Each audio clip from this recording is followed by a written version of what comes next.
everyone, I am with Adrian GLEDHILL. We met here and I'm very excited to talk to her a little bit about her journey and what she's doing as far as ketogenic journey, carnivore journey. So tell me, Adrian, a little bit about you, as brief as possible. I know you've gone through a lot and your journey is very long, but kind of give me an overview and tell me what you're doing now as opposed to what you used to do. And just give us a little insight of your journey. Well, first of all, Wendy, thank you for having me. You're welcome. So I've been overweight my whole life, my entire life. That's how I identified. And until I went on the TV show, The Biggest Loser. And it was such a blast. I mean, it was really hard, but it was kind of a blast. Season 3, this was 2006. I was 22 years old, and I lost 66 pounds on the show. I did great. There was only 1 week left of filming when I was evicted from the mansion.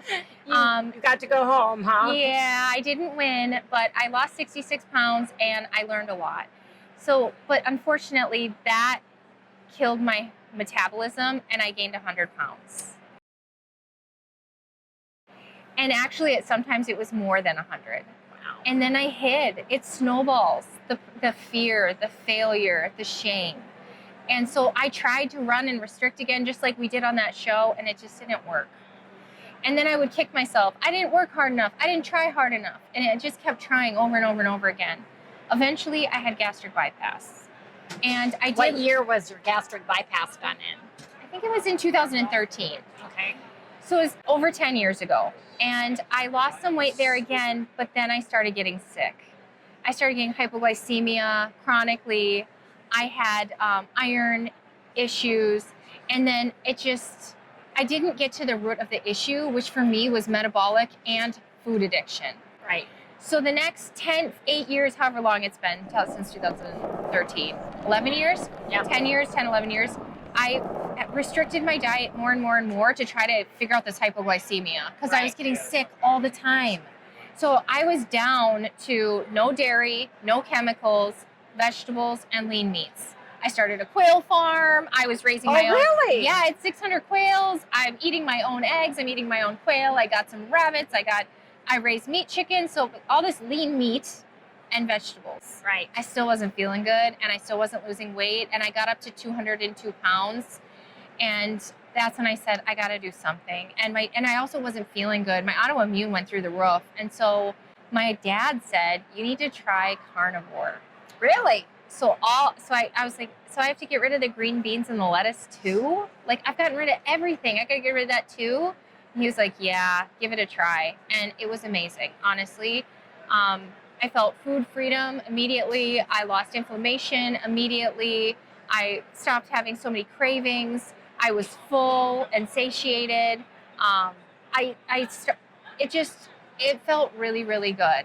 And I lost about 45 pounds and maintained it for a year. That's awesome. Now, when you stopped eating all the lean meat with no fats and all the vegetables, when you changed to carnivore, besides leaving behind your vegetables, what did you do to change the carnivore part of that, from going from the lean quail and the lean rabbit and the lean chicken? You know, how did you bring back the fats into your life? It was really hard so I rehomed all my animals, first of all. Secondly, at first, because of the surgery I had, it was really difficult to eat hamburger. Right. It was difficult to eat eggs. And so that's another reason I was eating the plants, because they break down and they feel easier on my tummy. So it took some time for my gut to readjust to the new foods.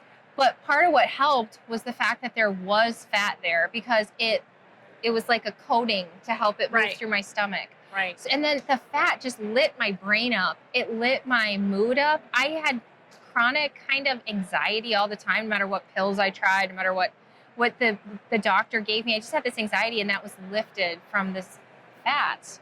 Your body needs fat. Your brain needs fat. After even a couple weeks of eating these fatty meats, the chickens made me gag. Really? Yeah, I haven't eaten much chicken, and I know people who are long-term, they cycle, right, and they start craving those foods again. I'm not quite there yet. I'm definitely still, red meat is amazing, eggs are amazing, fish is amazing. So it's been a transition, but it feels really good.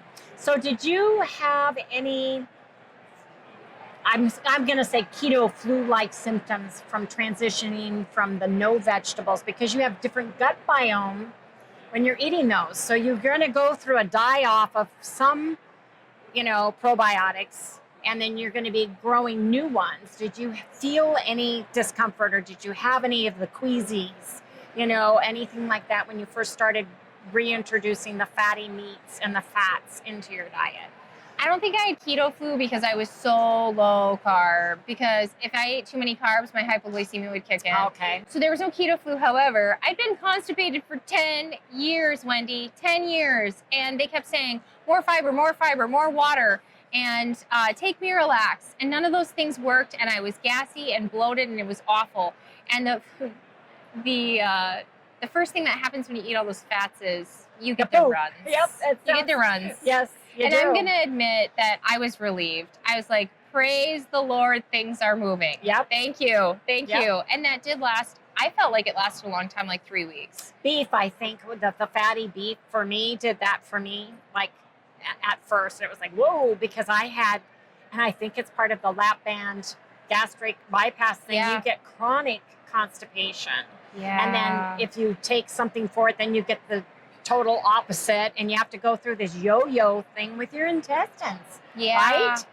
And so about how long did that last before things kind of evened out, you think? I think it was like 3 weeks. Was it? Yeah. And then it was like just the easiest stool in the whole wide world. The people always say, how do you, sorry folks, TMI maybe, but how do you poop? You're not eating any vegetables, right? I say, daily, thank you, right? Yeah, and thank goodness that awful gas is gone. Can I tell you a bad story? I don't know. You can you can take this out if you want to, but my husband works on the road, and I would go visit him, and on my way there, whether it's an airplane or a long car ride, I would pack these raw vegetables, celery, carrots, tomatoes, and I would be like, I'm going to be so healthy on my way there. I'm going to eat these. And I would get there and have the most horrendous gas. Yeah. So here I am to visit my lover, right? And I am sleeping on the couch. Oh, that is all gone now. Bad. That's awesome. That's awesome, though. I mean, people don't realize that the bloating and I've heard this from a lot of carnivores, and as we're edging closer to becoming total carnivore for Harry and I, he has really noticed that. If he eats a salad, when we go out to eat, it's like the only side that you really can get. And if they're really pushy about, okay, I'll take a salad, right? Yeah. No no croutons, no tomatoes, no, you start getting on the list to put some lettuce and whatever on the plate, and he eats it. He goes home and he's bloated, and he has horrible gas, and it's painful, That's funny you say that, because a couple days ago I had a couple green beans, and I was like, I can have a couple green beans. Was that at the Keto CHOW, our barbecue? Yes. You had those? I saw those. How could you not have them? They had bacon on them. They had bacon, I know. And he had them on his plate. And I'm like, why are you eating those? And he's like, because I want some. I was like, oh, okay, fine, honey. How are you feeling tonight? Well, I got a little stomach. I said, you know why? I didn't no, even I don't know correlate. why. And it's because you had the green beans. The bacon would have been beautiful, but the green beans. Yeah, and I only had like 4 or 5. Yeah. And then I didn't even put that together. I was sitting there laying in bed they going, were why is this looking. happening? Yeah. So, well, that is really awesome. So you've been carnivore for a year now? Almost a year and a half. So another question I'm going to ask you, because a lot of people want to know, do you get bored with the meats that you're eating? Do you get bored eating beef? Do you feel that it's too limiting to you? No. So I've also experimented with the lion diet. Mm-hmm. And even in the lion diet, you can find elk, bison, stew meat, roasts. You can get fat ends. Even in the lion diet, you can do stuff. But then compared to the lion diet, now I get to eat eggs, sausage, bacon. I could go on and on and on. And then if you allow dairy, now the whole world is open. I mean, there's just it's endless what you could do. I don't feel limited. What I do feel limited by is when I'm eating the other foods and I don't feel good. And now I can't go hang out with my friends or take care of my kids because I don't feel good. How's your hypoglycemia? As long as I don't eat the vegetables, it's gone. And to be honest, I did have 4 green beans the other day, but it didn't affect it, probably because I didn't repetitively have it. But Right. I'm telling you, this is something that has plagued me for 10 years. I've tried everything, the lowest glycemic vegetables you could have, and I was still on the verge of hypoglycemia all of the time. I would wake up all the time, and I could be at the grocery store and my blood sugar would drop. I could get a text message that my kid fell at the gym. My blood sugar would drop, and that hasn't happened since. That is awesome. Now, for someone who is thinking about going carnivore, what are some tips and tricks that you learned from, your experience going into carnivore for them? This might not be a popular opinion. So there's 2 ways you can do it. You can rip the Band-Aid off and do it, or you can kind of come in and give yourself, they call it a bridge. Mm-hmm. I'm more of the bridge person. Okay. So I started in November of 2022, started reducing the veggies. January, I removed the veggies, but I kept the coffee creamer. Mm-hmm. And I kept that for a couple of weeks until I realized, why am I drinking this? Okay. And I mean, when I say coffee creamer, I'm talking like International Delight, where it's not even real cream. It's not even real cream. It's just a whole bunch of chemicals and soy and garbage mixed together. And I kept it for a couple weeks. Maybe it was only a week, but I kept it so I could have one thing. And that helped me get through those first few weeks where it was so limiting. Right. It felt so limiting. Well, there are some carnivores that still use like heavy cream. Sure, and there's still a better substitute for sure. Right. So are you do you eat pork and bacon and all of the meats? Is there any meat that you've kind of excluded, and why? I try not to eat processed meats. They don't make my gut feel very good, and they never satiate me. I try to gear myself towards things that make me feel full. Beef makes me feel full. Sardines make me feel full. Eggs make me feel full. Those are the foods I aim for. Right. Some of the salties, like the ham and stuff. Mm-hmm. I could eat that all day long. And maybe, I don't know if it's the processing or that tiny, tiny bit of sugar they use in there. I don't know. So I definitely gear towards the beef and the fish. Okay. Now, I know you shared with me that you are a gastric bypass person, and we shared that here. So given the fact of where you are now as a carnivore and where you were at the point of time, what do you suggest people should do if they're considering any type of gastric bypass, lap band, any type of surgery to their body as opposed to doing a ketogenic or carnivore lifestyle? I would give this a try first, because I think ultimately this is where you're going to end up anyway, because that's not going to solve your eating addiction. It's not going to solve your relationship with food. And if you have any metabolic issues, that doesn't solve those, even though they kind of say that it could. In the long term, it doesn't. And it will add a layer of complication to your life that you can't undo. You can't undo it. Yeah, I agree with that 100%. And then as far as, because of your gastric bypass, the amount of protein you're eating, how is that going for you? Are you getting enough protein? Were you in the beginning, from when you first started doing carnivore to now, the amount of protein for your body, for your own personal body needs? At first, it was super hard because the meat hurts. It's denser. It hurt to eat it. Yep. And I had to prevail through. And I want to say, even on day 5 and 6, I felt like I'd rather just not eat than ever eat meat again. I mean, I got meat aversion after a week of doing this. And somebody said, listen, just keep going. Maybe add more fat to your food. Maybe bring dairy back in to make it more palatable, but just keep going. And I did, and it got better. I forgot what you asked. No, it was about, because you have a gastric bypass. Can I eat the food? Okay. And enough protein because you have a limited size stomach from your Then gastric. my gastric fluids changed, and I've been able to eat, I can eat 10 ounces of steak easy. And so it changed. My tip for the beginning would be, if you can stomach things like Keto CHOW, they have a beef-based powder, and you're not getting enough protein, add a shake a day of the beef base. That's my preferred one. Mm-hmm. And other things you could do, add pemmican because it melts and it can go through you.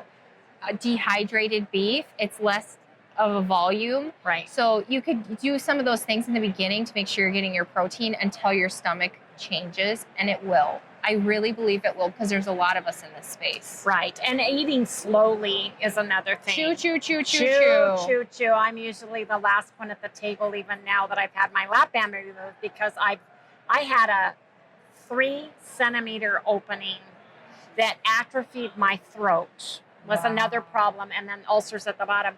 And I'm like eating, and everybody else, I'll stop eating and see everybody has been done like 20 minutes ago, and they're all staring at me. So I stop eating and take my food home, because That is I have to chew. It's like you That's have me. to chew and I'm going to say this, and I apologize for using the term, but when you damage your body and you have something that you've done to it, like gastric bypass, lap band, any of those procedures, you have to chew that food. And like you said, dense, I could not eat scallops or shrimp or any ham, that thick texture of food that would not, if you didn't chew it, it will not break down, and it would get stuck. I'd have to go in the restroom and pop it out. Literally. It would get stuck, and you couldn't drink a liquid because it's like a cork. Oh, yes. And so adding liquid just jams the cork in there worse. The pain that you get is just crazy. Yeah. So I'm glad that you're sharing this with everyone, because it gives people like you and like me that have had something done to their body, gastric bypass, gastric sleeve, banana sleeve, the original gastric bypass, which was so dangerous in the past, lap bands, and whatever else that has been invented to do bypassing, just eating healthy, eating whole foods, correcting your body that way. I think that it gives people hope, I really, really do. And I appreciate you talking to me today. I appreciate it. And I'm looking forward to talking to you too. Yes, I can't wait to have you over and tell your story. Absolutely. So I definitely thank you for the opportunity to spread the message. How do we find you? Tell everybody. You can find me on Instagram or YouTube at ADRIAN, ADRIAN, K GLEDHILL. And we will put that down on the description below for you. So you guys can go check her out. Please do. Absolutely. She's a great gal. Well, thanks for having me.